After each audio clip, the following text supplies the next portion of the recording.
If you change your mindset and really focus it on what discipline really is, you start to welcome discipline. You welcome self-discipline into your life. And here's the biggest thing. It's a pattern. It's a pattern I keep of me. I always do a little extra. I always go the extra inch.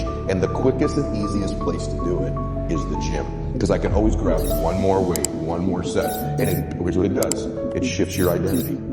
The benefit of discipline in my eyes has always been that through discipline, I get things done. I do it in the morning before my day even starts. So I can still handle the priorities for the day, but I got my workout done. So long term, I look up in a year and I'm not out of shape and breathing hard when I go up the stairs because I maintain that discipline on a daily basis. Most people go through life never discovering what their talents are.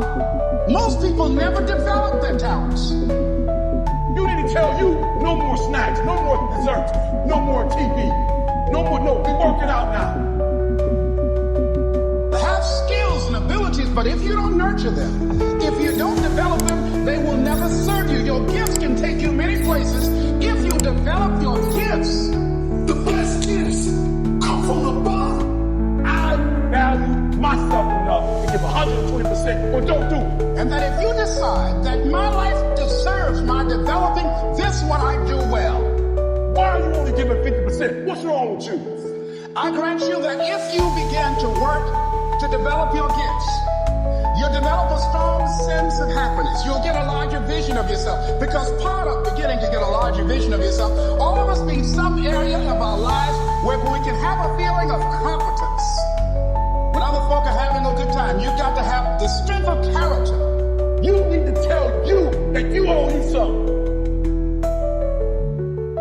As you begin to develop and expand your skills and your talents and your vision of yourself, you will always be in control of your destiny. I want freedom. And for me, disciplining myself means more freedom.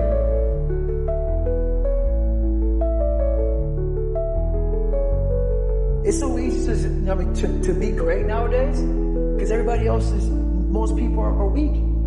This is a softened generation. So if you have any mental toughness, any ability, if you have any fraction of self-discipline, the ability to not want to do it but still do it. People have a hard thing understand. I hate to run. And what makes me so crazy is nothing more. People go, well, why do you run if you hate it? What are you talking about? I don't want to take showers and eat either. I hate that too. That's life, man. It wasn't until I changed that mentality that I became somebody. I hated going to school, so guess what? I was dumb.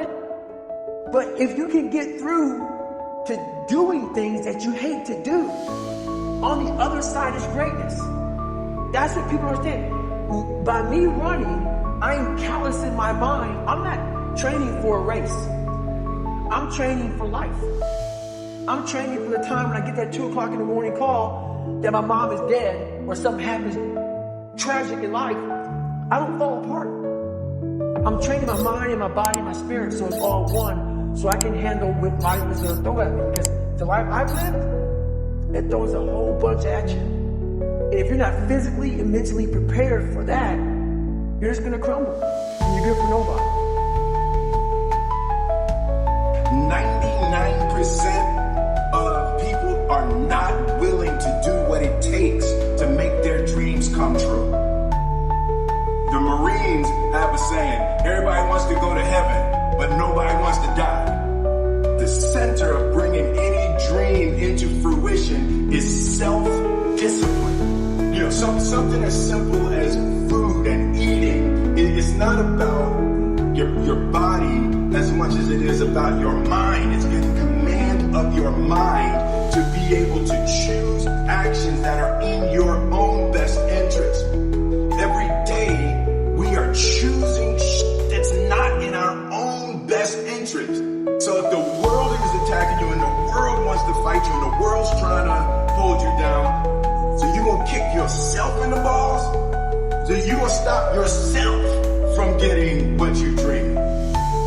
And I think the word discipline has kind of gotten a bad name. We think about it in terms of punishment. I'm not talking about discipline in that way. I'm talking about discipline in the sense that you forego immediate pleasure for the exchange of long-term self-respect. I believe that self-discipline is the definition of self-love. That when you say that you love yourself, that means that you have behavior towards yourself that is loving. Self-discipline is the center of all material success. You cannot win the war against the world if you can't win the war against your own mind. Self-discipline is self-love. If you want to be happy, you have to love yourself, which means you have to discipline your behavior. The road to sustained happiness is through disciplining your behavior. We tend to base our self-esteem on what other people think. And that's not really self-esteem. Self-esteem is supposed to be how we feel about ourselves. And I was just saying how dangerous it is to allow other people to determine how you're going to feel about you. And it's kind of like looking into a broken mirror. You're going to look at a broken mirror and then change your face to try to look good in this defiled, busted, broken mirror.